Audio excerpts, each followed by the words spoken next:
Hello again, everyone. So in the previous videos, we worked with different data types. Some of these data types were holding words or letters, true or false value, which is a representation for yes or no questions. We also saw numbers and then fractions. And Also in the previous videos, we demonstrated how we can make decisions based on these values that are stored in these variables. So the purpose of this video now is to put it all together to show you how we can work with different data types, how we can perform some calculations, how we can do some checking and make decisions based on the values that we have. So suppose you went to the grocery store and you purchased some items. So say the item description that you purchased was I don't know, chips, my favorite example. So we bought some chips, and then we bought the quantity of this item, where like my favorite number also is 3. It's an odd number. It's not too big, not too small. So the item quantity here. And then we also have the item price as well. And say those are really nice chips from Cape Cod brand. So now we can do some math and calculation that was really simple to be able to come up with the total price here. We've seen this before. None of this is new now. So what we need to do is to get the quantity, and we'll multiply it using the multiplication operator, which is the star. And we do the item price per unit. This is clearly the item price for every unit. So this is gonna give me the total price. And if I want to see what this looks like, and if it's actually doing what's supposed to do, total price here like that. And then we run this guy here, we see that we have the total price is $14.97. Fair enough. So we got the item quantity and we got the item price, so multiply these together. That looks right, because 3 times 4 is 12. So 99, so that makes sense. Times 3, 99 cents times 3, that gives us the $2.97. Okay, now suppose you are a student, and you're a veteran, and you're a senior. And then for each one of those guys, you are qualified for a certain discount. Or you can only be qualified for one discount only. If you are a student, then you will be qualified for a certain discount, and you won't be qualified for anything else. So let me see. So if you are a student, for instance, and this is true, you get a discount of a percentage, the student discount, say 5%. This is 50%, that's 5%. All right, so now I would like to ask the question, if the person here is a student. Now we are going to take the total price that we calculated here, and we are going to compute the discount for the student, right? And this is gonna give me the student discount, like that. And clearly this is gonna be a number that will be equal to the 5%. So what we need is a total price after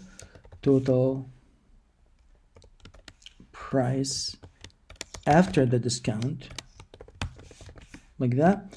So we need to take the total price and we subtract the student discount.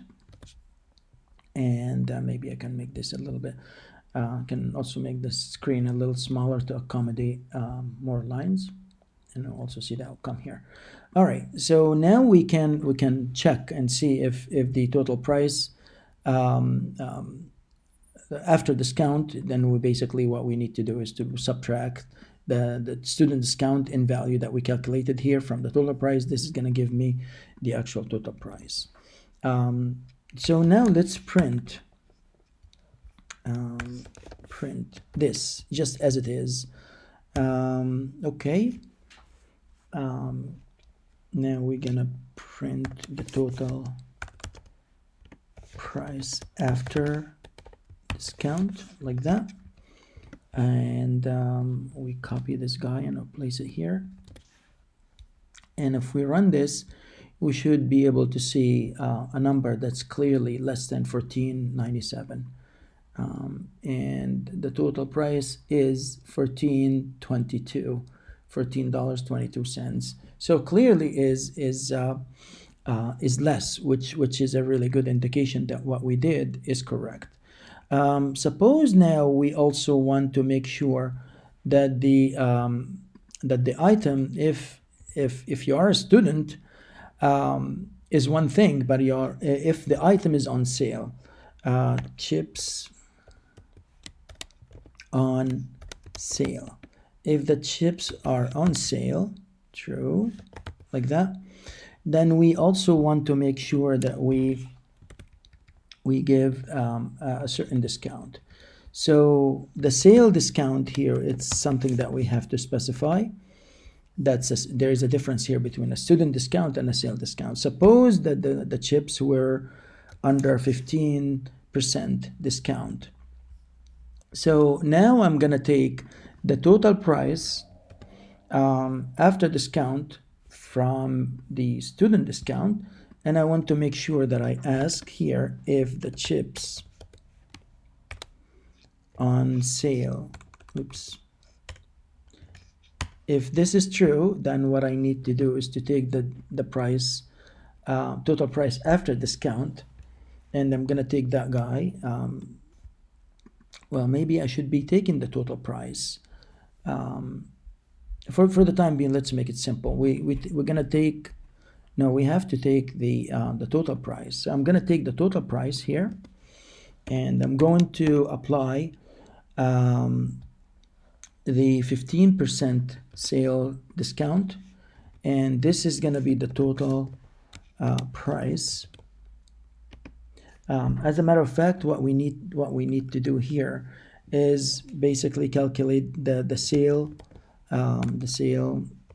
discount value. So if we do this, this is going to give me this value here. As a matter of fact, if we have to do all of this, then we have to do the math after that. We have to calculate the total price after we calculate all the discounts. So I'm gonna comment out all these guys, right? This is the student discount, and so now I have the sales discount here, and I also have the student discount. So what I need to do is to add these guys up, and I want to calculate the two discounts.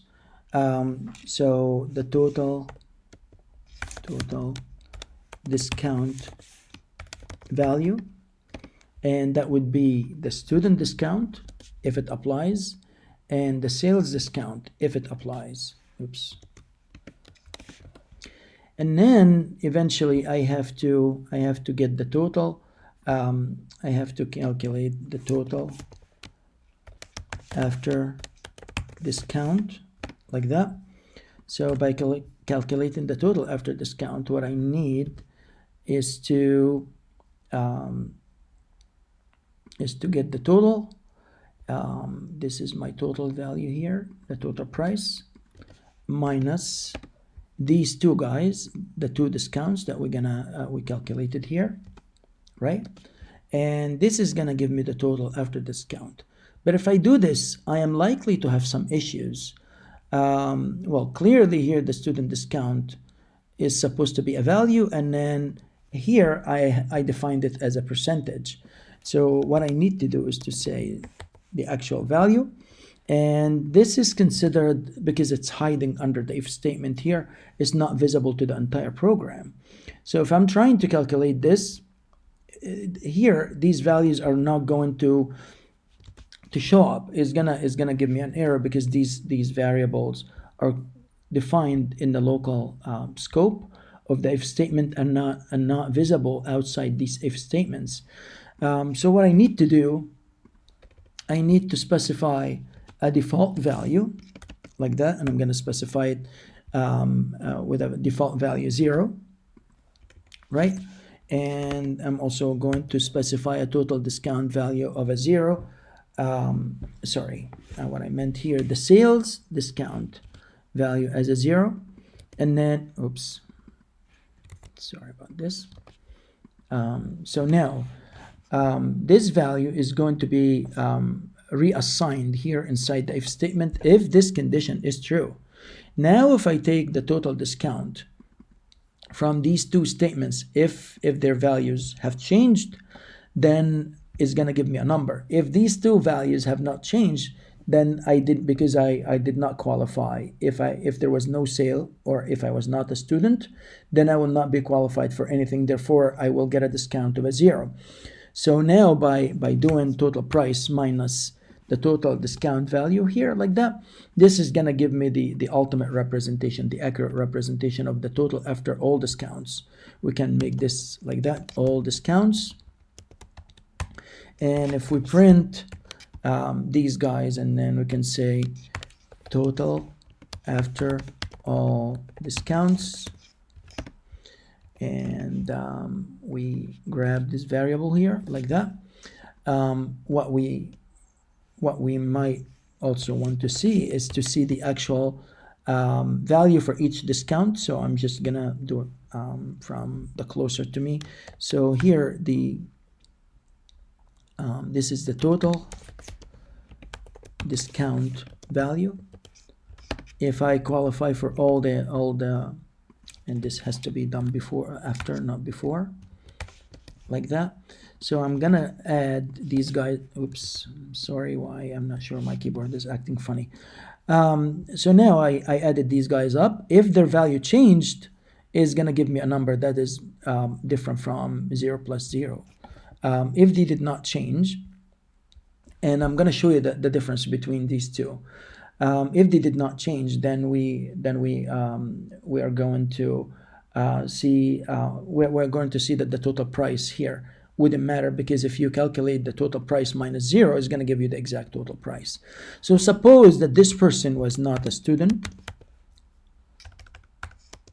right? So, and the chips were not on sale, like that. So now none of these guys are going to be evaluated, so I'm not exactly worried. I should be getting the exact total price here as a total price after discount, because because there's no discount. This item is not on sale, and this person is not a student.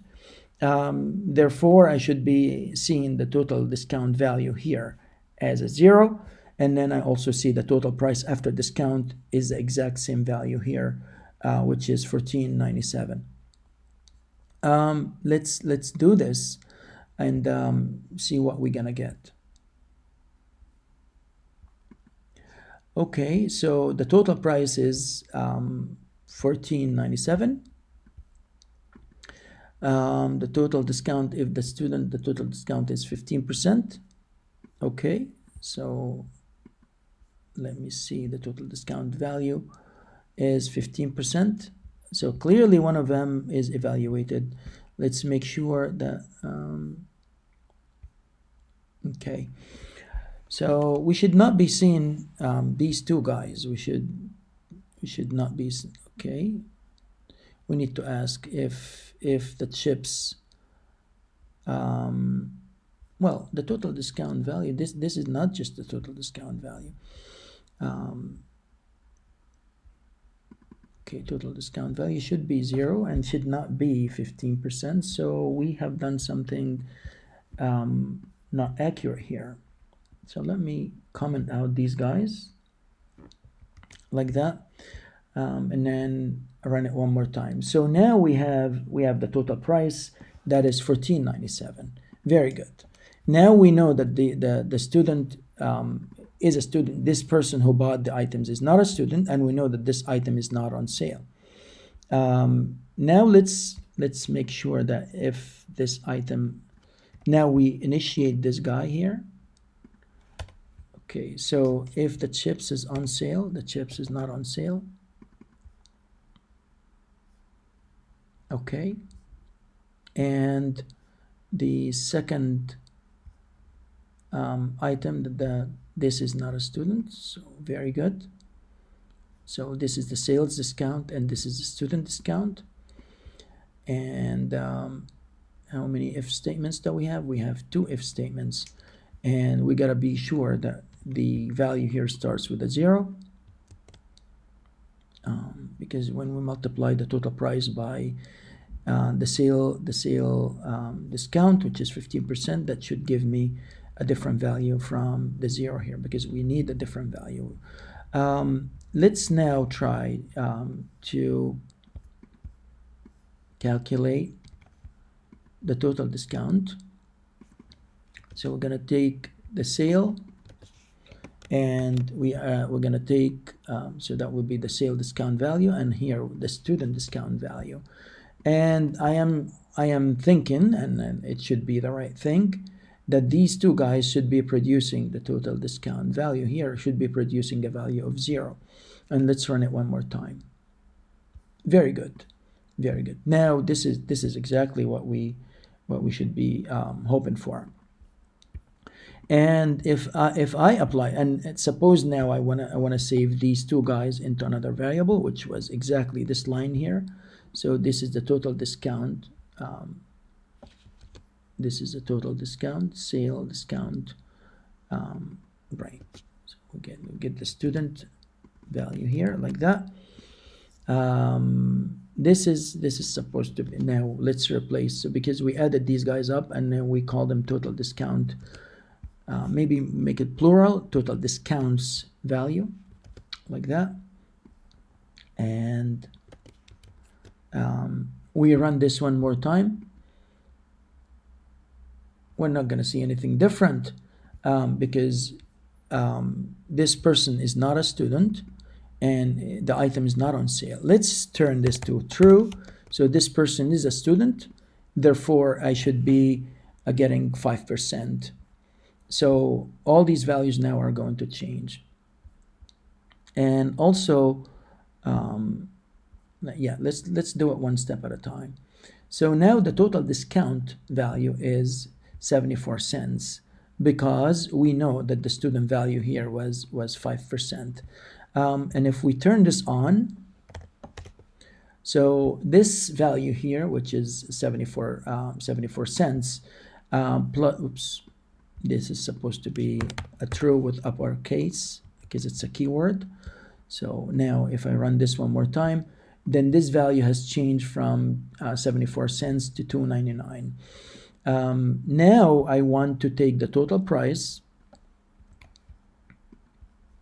total after all discounts. So now the total discounts values, now this is what I need to replace here.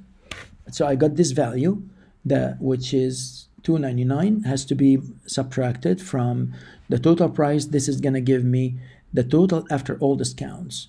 And now I'm going to print it, the total after all discounts, like that.